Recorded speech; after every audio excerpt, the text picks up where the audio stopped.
Vice President Johnson, Mr. Speaker, Mr. Chief Justice, President Eisenhower, Vice President Nixon, President Truman, Reverend clergy, fellow citizens. We observe today not a victory of party, but a celebration of freedom, symbolizing an end as well as a beginning, signifying renewal as well as change. For I have sworn before you and Almighty God the same solemn oath our forebears prescribed nearly a century and 3/4 ago.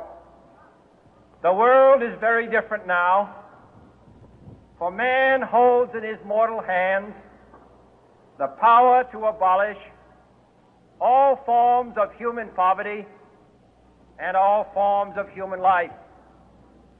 And yet the same revolutionary beliefs for which our forebears fought are still at issue around the globe. The belief that the rights of man come not from the generosity of the state, but from the hand of God. We dare not forget today that we are the heirs of that first revolution.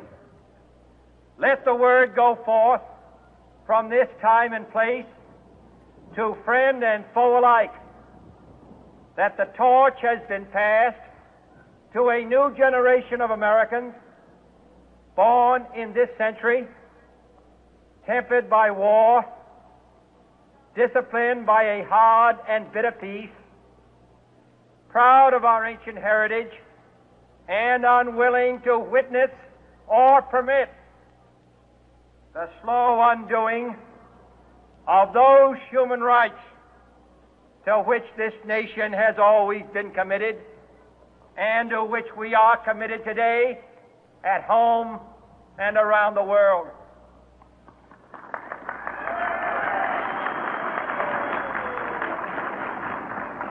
Let every nation know, whether it wishes us well or ill, that we shall pay any price, bear any burden, meet any hardship, support any friend, oppose any foe to assure the survival and the success of liberty.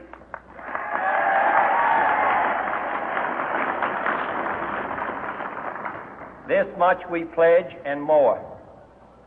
To those old allies whose cultural and spiritual origins we share, we pledge the loyalty of faithful friends. United, there is little we cannot do in a host of cooperative ventures. Divided, there is little we can do, for we dare not meet a powerful challenge at odds and split asunder. To those new states whom we welcome to the ranks of the free, we pledge our word that one form of colonial control shall not have passed away merely to be replaced by a far more iron tyranny. We shall not always expect to find them supporting our view, but we shall always hope to find them strongly supporting their own freedom, and to remember that in the past, those who foolishly sought power by riding the back of the tiger ended up inside.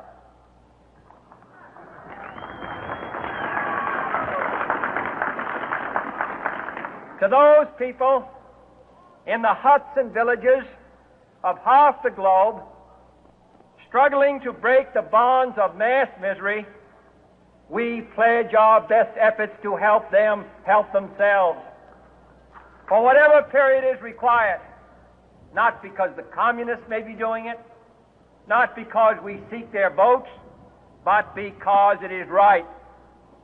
If a free society cannot help the many who are poor, it cannot save the few who are rich.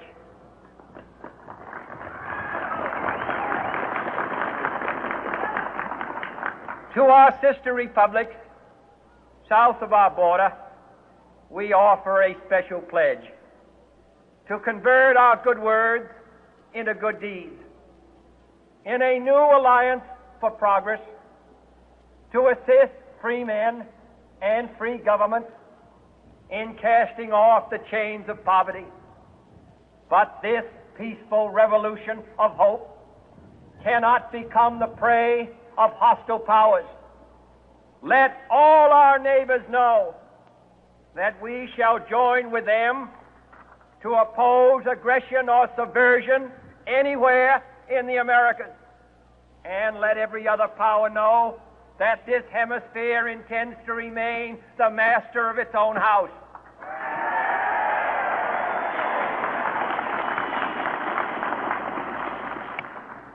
To that World Assembly of Sovereign States, the United Nations, our last best hope, in an age where the instruments of war have far outpaced the instruments of peace, we renew our pledge of support to prevent it from becoming merely a forum for invective, to strengthen its shield of the new and the weak, and to enlarge the area in which its writ may run. Finally, to those nations who would make themselves our adversary, we offer not a pledge, but a request that both sides begin anew the quest for peace. Before the dark powers of destruction, unleashed by science, engulf all humanity in planned or accidental self-destruction, we dare not tempt them with weakness, for only when our arms are sufficient beyond doubt can we be certain beyond doubt that they will never be employed. But neither can two great and powerful groups of nations take comfort from our present course, both sides overburdened by the cost of modern weapons, both rightly alarmed by the steady spread of the deadly atom, yet both racing to alter that uncertain balance of terror that stays the hand of mankind's final war. So let us begin anew, remembering on both sides that civility is not a sign of weakness, and sincerity is always subject to proof. Let us never negotiate out of fear, but let us never fear to negotiate.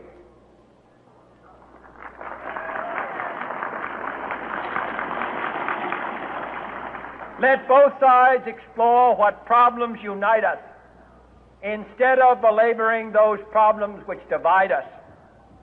Let both sides, for the first time, formulate serious and precise proposals for the inspection and control of arms, and bring the absolute power to destroy other nations under the absolute control of all nations.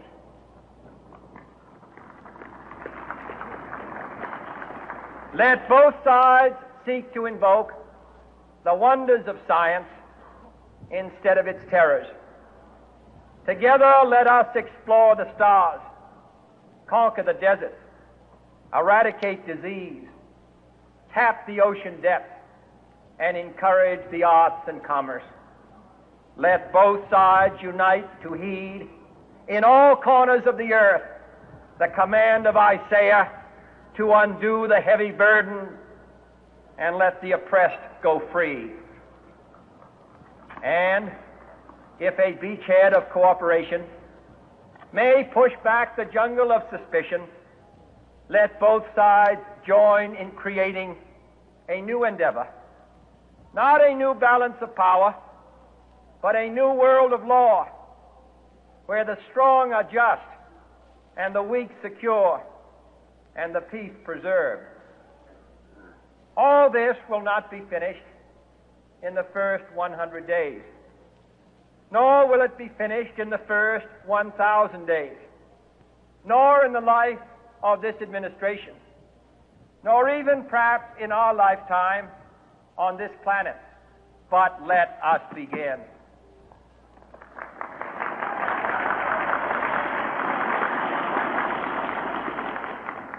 In your hands, my fellow citizens, more than mine, will rest the final success or failure of our course. Since this country was founded, each generation of Americans has been summoned to give testimony to its national loyalty. The graves of young Americans who answered the call to service surround the globe.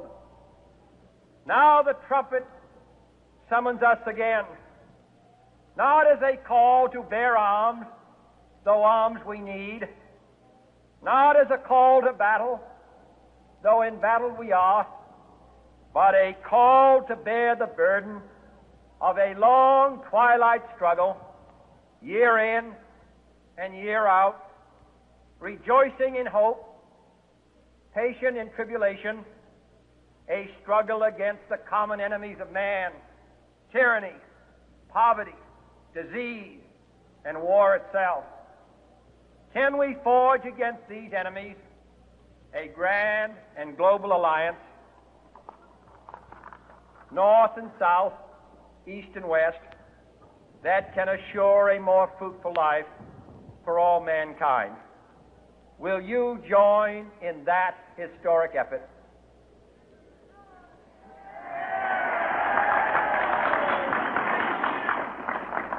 In the long history of the world, only a few generations have been granted the role of defending freedom in its hour of maximum danger. I do not shrink from this responsibility. I welcome it.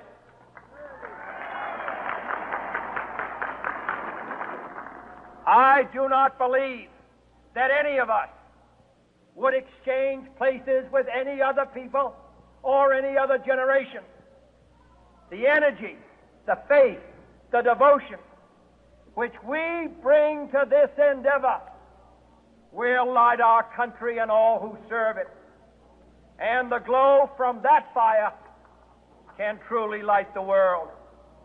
And so, my fellow Americans, ask not what your country can do for you, ask what you can do for your country.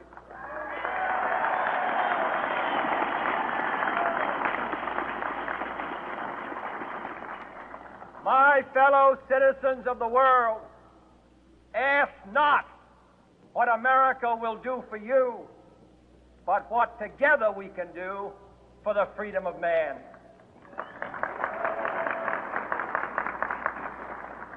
Finally, whether you are citizens of America or citizens of the world, ask of us here the same high standards of strength and sacrifice which we ask of you.